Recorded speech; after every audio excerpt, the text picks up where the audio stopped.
What this is about the checks and balances in our constitutional system. When the government argued that the president had discretion, there's no absolute discretion in our constitutional system. The best example, the President of the United States cannot today declare war because the Constitution says that Congress has to declare war.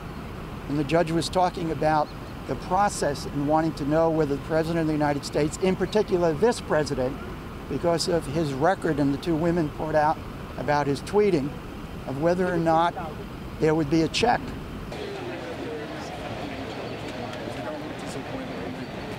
While we are disappointed that the temporary injunction and restraining order were not granted today, we will be returning as per advice from the judge, who was fair, balanced, and also concerned about the constitutional implications with this presidential text alert. Not the test per se today, but future and subsequent.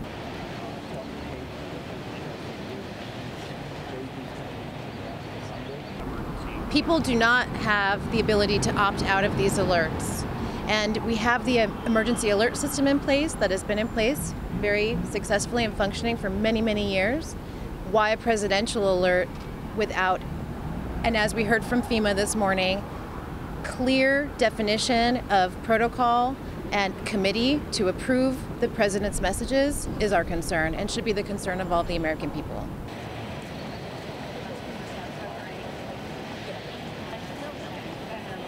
The example that continues to come up is 9/11. Why would someone in Arizona have needed to hear what was going on in New York City on 9/11?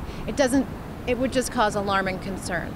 One of my personal concerns is that of the 200 million people receiving this test alert today, how many of them are children?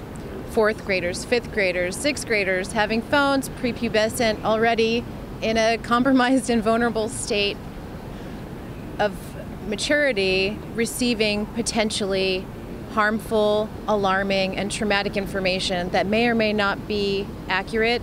And again, those checks and balances haven't been clearly defined.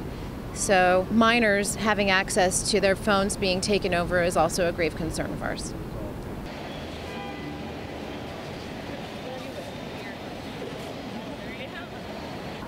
People have asked me, would I have been as passionate about this if Barack Obama were in office or another president?